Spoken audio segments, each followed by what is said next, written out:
Hi there and welcome to another Raid Shadow Legends video. I'm IceMan and today we're going to take a look at one of the free champions we get in the game. Daily login reward, Dark Elhain, an attack based epic champion with the undead horde.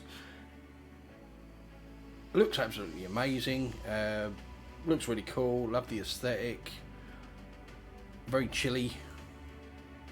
And I don't just mean because she's icy, but you know, still it really works both ways. But you gotta love this sort of styling where she's got this frost bow and then like frosty bracers and shoulder pads and sort of little bits of frost around the armor here and there, a white streak in the hair, the blue eyes. You know, the whole aesthetic looks absolutely amazing. I really love this champion.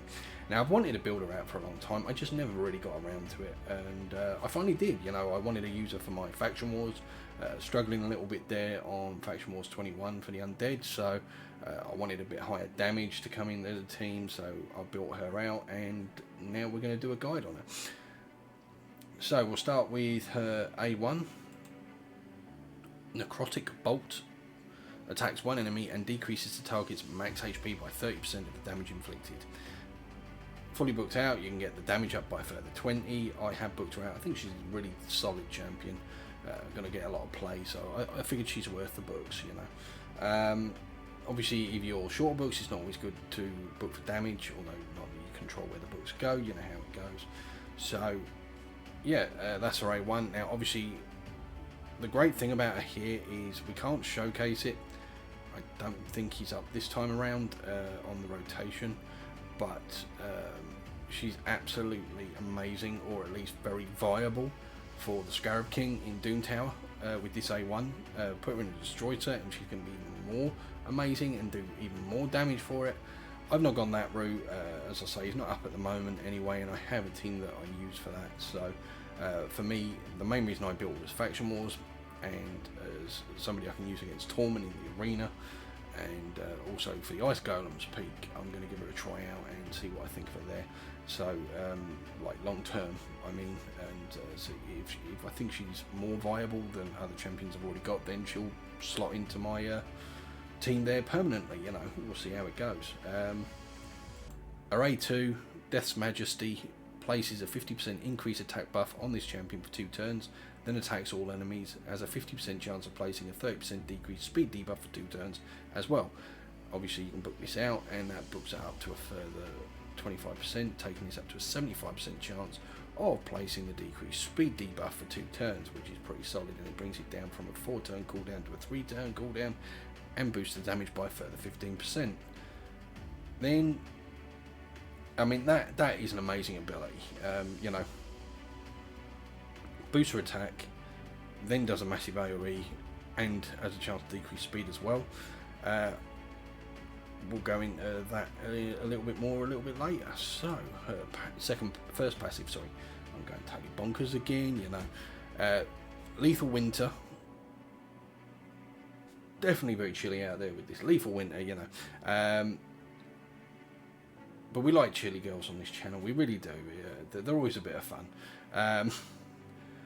Sorry if that's sexist to the girls who are watching, but you know, let's face it, sex sells, we all love it. Girls dress that way for a reason, either because they think they look that great that way. I imagine not just because they think the guys look great that way. So you know, it's the way the world is. Lethal Winter, a passive, fills this champion's turn meter by 25% and instantly activates the Death Majesty skill whenever this champion or an ally receives a freeze debuff. So straight away you can see where the benefits are of that. You know, she's going to be great for Sorath, you know, the Frost Spider when she's up. She's out there freezing you. Torment, he's always out there freezing you. Gorga or Alga or whatever his name is, that chap, when you go up against him, he's freezing you. Shiramani, champions like that you know tend to freeze a lot. Obviously the Ice Golem, again, you're getting frozen, so it procs there, and it's not just when you get frozen, it's also when one of your teammates get frozen, and this is on every turn. There's no cooldown on it, which is great. Her second passive, Veins of Ice. Instantly removes any freeze debuffs on this champion and replaces them with an increased crit rate buff, a 30% increased crit damage buff, and a 15% strengthen buff whenever an enemy places a freeze debuff on her. Alright, granted it's the small version of strengthen, I think, not the large version. But this is huge. So if your crit rate's a little low, this buffs it up to max. If your crit and it boosts your crit damage, making you hit even harder. So yeah, I mean, it's a great kit. What can you say? I just love it. So we'll go take a look at her skill, the kit I've got her in first. So we'll take a look at her total stats. She's got 30k health, well 31k health, 4.7k, nearly 4.8k attack. I would have liked to get that higher. I really tried to boost it up, as you'll see. I've not quite managed it. It's funny, I've got champions with not a lot less than that. Like around 4k attack and stuff. And they're... I've not really tried with them. I've not put them in attack boots. I've not put attack banners on them. I've got them in accuracy banners and speed boots and all the rest of it. It could just be down to sub rolls and sub stats, I suppose. But you know, what can I say? It's annoying, but yeah, it's just the way it is. Again, you do what you can with the gear you've got. Because I've gone for attack boots, not speed boots. That speed is a little bit low at 163. I've come very close, very, very close to getting a maxed out 100% crit rate. 96 was the best I could manage, but and it was a bit of a struggle to get there, but I managed it just about. We've got 210 on crit damage. Obviously you get the extra 30% from things, so that takes up to 240, which is really solid. Debuff resistance, I've lifted it out a little bit here and there where it's rolled, so we've got 101. I always do that just on the off chance it helps you resist the odd bit here and there, just to help you out. Obviously I've not built her for resist, she's not a resist champion. Debuff accuracy, I would like this a little bit higher to get that decreased speed on, but I've not worried too much for that. I've worried about building her out as a nuker to do more damage, and that's the way I've gone with her. Now obviously you'll see when I go into my masteries, I have tried to mitigate that somewhat, and some of those, so her accuracy may actually be almost high enough, or even high enough for level 20 dungeons when 14 members are alive and all the rest of it. But yeah, this was kind of the best I could manage with the gear I've got without swapping her into like perception sets or other stuff. But again, you know, you do what you can with the stats you've got and the gear you've got. So we've gone for an attack banner with a couple of rolls of speed in it. We've got a crit damage necklace with at least one roll of accuracy in it. Again, I would have preferred 2 rolls of accuracy, but you take what you can get. This one also has a 5% chance to prevent skill cooldown, which is cool, which then means that the Death Majesty could technically be used twice in a row. It's a small chance, but it's a chance, and it's better than nothing. We've got a 6-star ring, so we've not fully rolled it up. It's got 1 roll of attack, unfortunately, not any more than that, which is why she's also got a bit higher HP. I would have preferred this higher, but again, it's doing what you can with what you got. So I've set wise, I've actually got her in one of these Fable sets from the Doom Tower, you know, boosting crit rate by 5% and attack by 15%. I think it's pretty solid. This piece has given me a lot of accuracy, some crit rate, some crit damage, and obviously a lot of attack. Now obviously I could have got more attack out of her if I was building her out in 6-star gear and all the rest of it, and you know, I've got the gear, I could have done it, but obviously I like to build them for mid-game so that everybody can see what's sort of more attainable for them. So I try to stick to mostly 5-star or 6-star, roll up to 12, and that's the way you roll. Roll.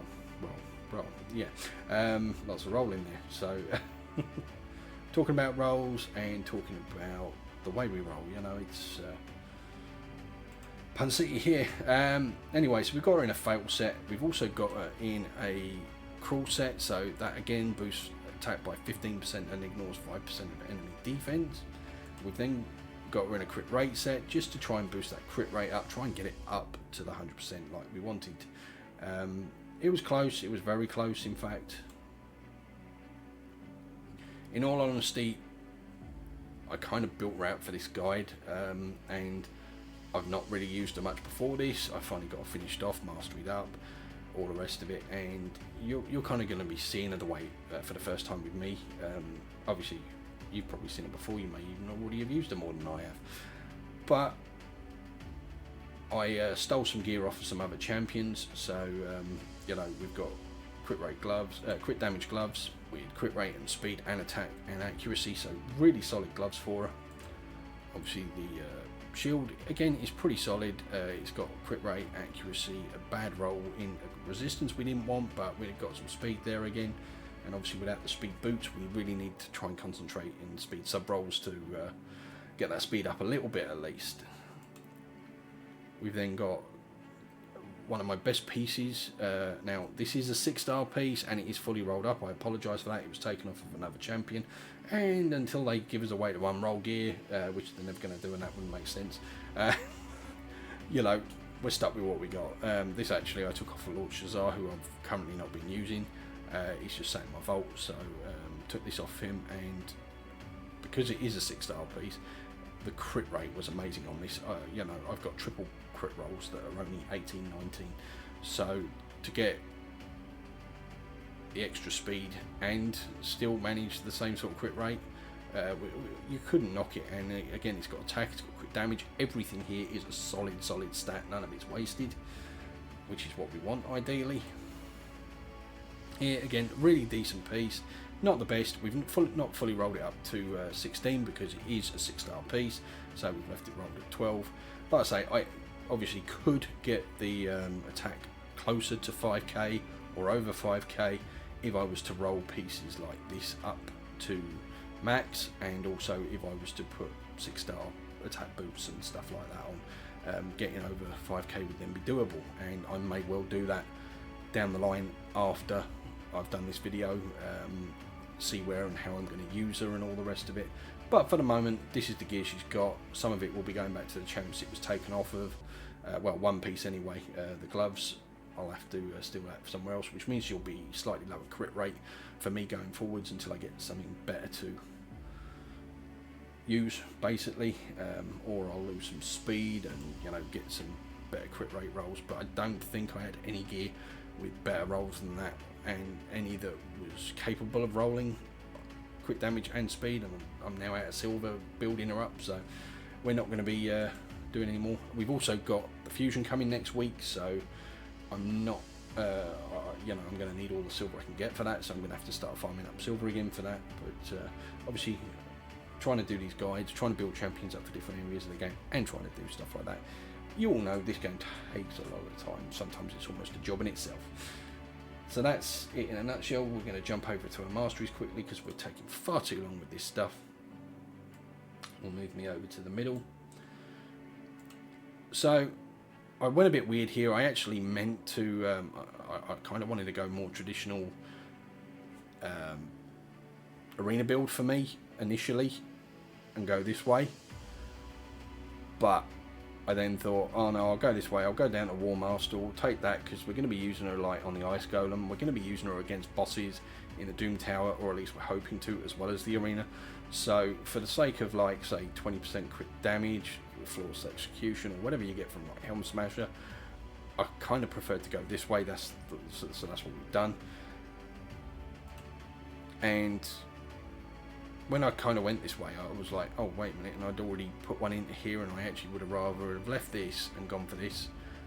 It's not a huge one, and I'll probably re-roll and do whatever at some stage. So we've got crit damage, crit rate, crit damage, obviously. Then we've gone into the one that gives you increased damage with full health, which will help in the arena and certain places, but for most of the time it ain't going to be a huge help, which is why I would have rather have not taken these two. Or I might still have taken that one, but I certainly wouldn't have taken this one. But we've gone for that one. We've gone for the increased speed with kills. We've gone for the increased damage inflicted for each dead ally. We've gone for the increases damage inflicted by 6% when attacking targets with a higher max HP, which obviously whenever you're attacking bosses you are. Increases the damage inflicted by this champion's default skill by 2% each time it's used, which is a good one because she's only got 2 abilities, so she's going to use that a fair bit. And then obviously War Master to finish off for the extra damage there against bosses. Then over on the other side we've gone for accuracy, into more accuracy. The idea being, obviously these accuracies don't show up on our stats because they're dependent on things like champions being alive. Increase accuracy when this champion has no skills and cooldown, so that's going to help. Boost her accuracy by 20, putting it up to over 200 when it's applying.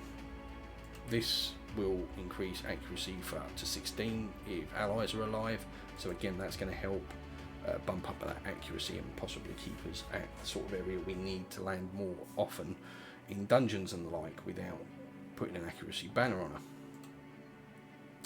Master Hexer obviously keeps the speed debuff up for longer, and then we've gone for the sniper to have a slightly better chance of putting that decreased speed on anyway. And then obviously we've gone for the one that decreases turn meter when you hit people with her A1, which she's going to do fairly often.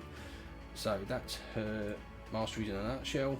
Obviously with any masteries you should never copy masteries, just you know, look at your account, look at where you're going to use them, who you're going to use them with, all the rest of it. Don't just copy it blindly. So now we're going to take her into some content, and we're going to start off with the dungeon that I think she's best suited for. Can you use her elsewhere?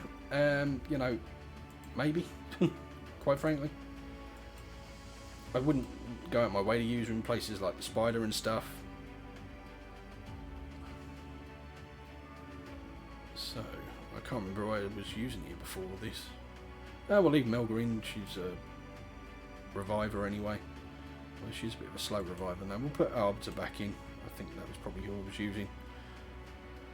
And I could probably do with a bit more support if she does a lot of damage, but so obviously we're against the green boss.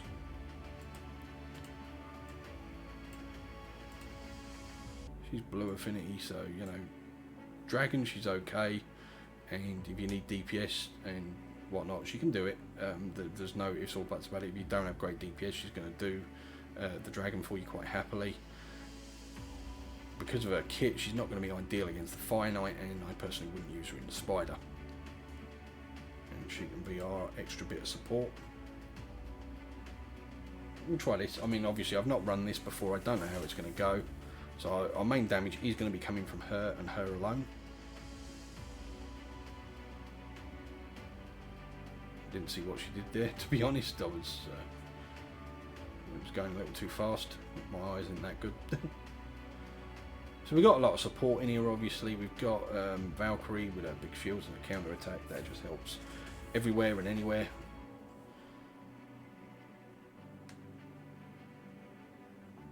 And that's the only reason she's in here, is just to provide that support, because obviously the boss can hit quite hard if you do too much damage to him.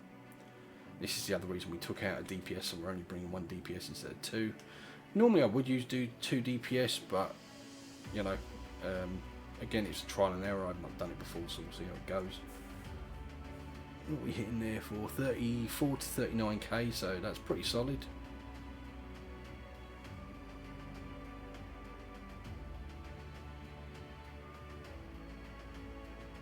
On our A1, 60k nearly. Ooh, nice. Now obviously we've got to be careful here because the reflex up, so we're as likely to kill ourselves.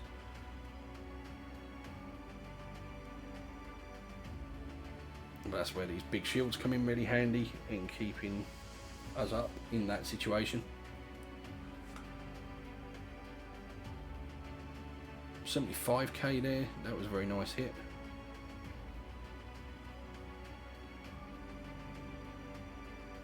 .63 on our A1 again.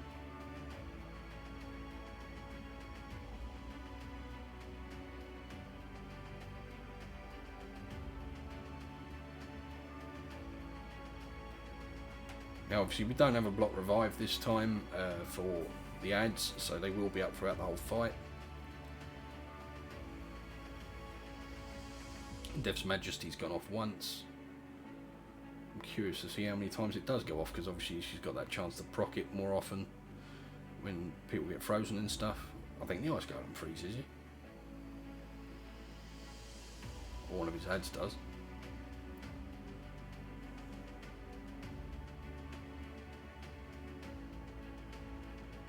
$73k again off the A1. I mean, she's a real solid hitter. A good nuker, you know. To be fair, maybe we should have brought the extra DPS just to get him down that bit quicker.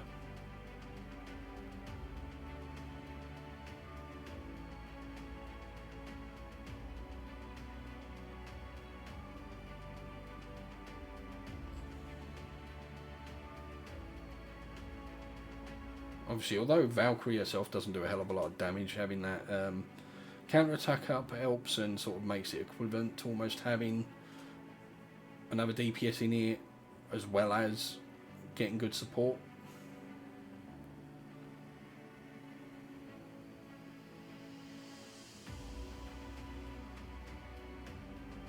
It's funny, she's such an amazing champion, but for me she doesn't get a lot of play these days. More so since the Doom Tower came out, I suppose. I use her a lot more there. Scarab King, obviously, I actually kind of wail out and use 2 Valkyries there. Although one of them isn't fully leveled or ascended. I think she's level 50.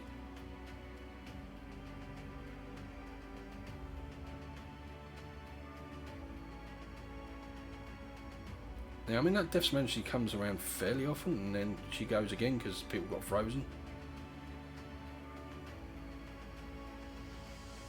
So she can really do a lot of damage here. Anyway, we're going to skip forward to the end of the fight. You've seen the gist of it. Okay, and we're back. So, yeah, let's take a look and see what we did. Obviously, she carried the day here, damage-wise, 3 million. It's huge. I mean, the next closest was Valkyrie at nearly 1 million. Obviously, everybody else in here is either a debuffer or support. So we kind of expected that, but still, it's really solid. Yeah, anyway, let's move along. So, Doom Tower, unfortunately, we're on the new rotation, and I'm pretty certain that Scarab King and the like aren't up there. I might be wrong. Griffin, the other one, Spider, Magma Dragon. Yeah, no. She'll certainly help you in the waves, and obviously she's good for the Scarab King when we get to the next rotation. He's back in it. She's good for Sorath when she's back in it on the next rotation, and obviously the next place, Faction Wars, I think she's going to kill it, and then the arena, I think she's going to be really solid as well. So let's try her out there. Obviously, the main use for her in the arena, and you can see other people here using her, will be Torment teams. Of course, now that I want one, I'll probably struggle to find one. Here's one at least. So we'll stick in more my normal sort of team.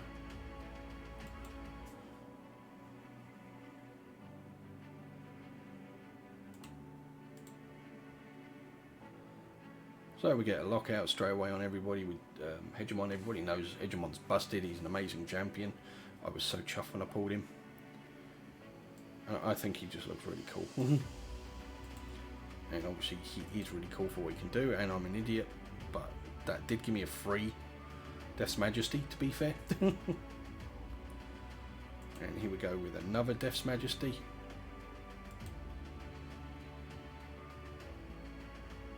Torment down once, and then we get another one, procking straight away. Mountain King's about to go ham a little bit. We'll see what we can do about that.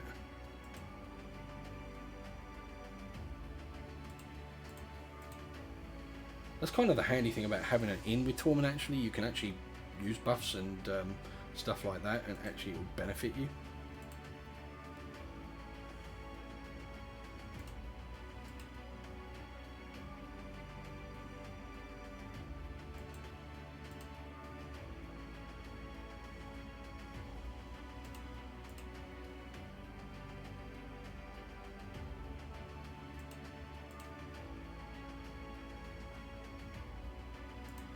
I have to say, I really like her against Torment. I think that's just fun. And yeah, I mean, we'll do one more, and I don't want this to drag on too long, so don't think there are any other tournament teams here, so we'll refresh, see what we get. Although, as with Raid, it always seems to know what you're after, so it doesn't give it to you. See, 90% of the time, I get page after page of tournament teams, and now that I want one, we're not getting tournament teams. And here we go. This is kind of a sick team. We'd really struggle here, I think, but I'm going to give it a shot.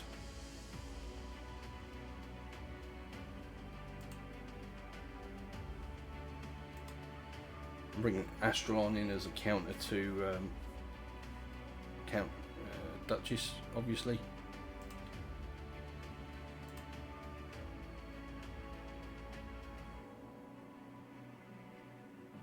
Oof.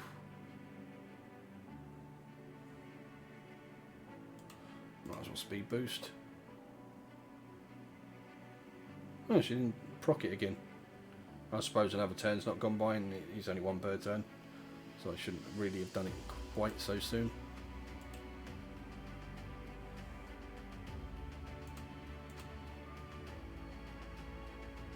Oh, she does hit nice.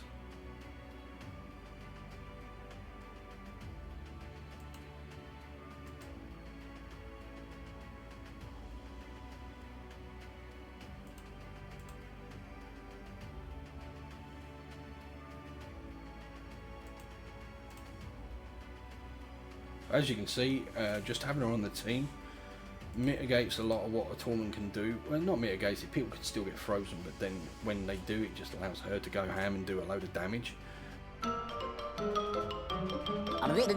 That's all, folks.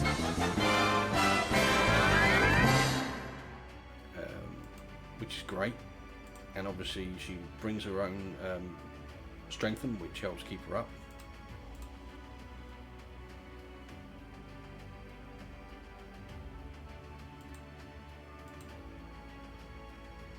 See if there's any others here quickly. I don't think there are.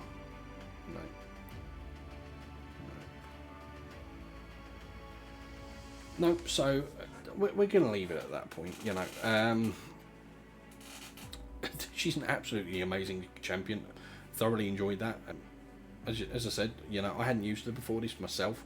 Obviously, I'd watched videos on her. I knew what she did in her kit, and she was a champion I wanted to build for a long time, but I just prioritised other champions that I got, or legendaries, or whatever else.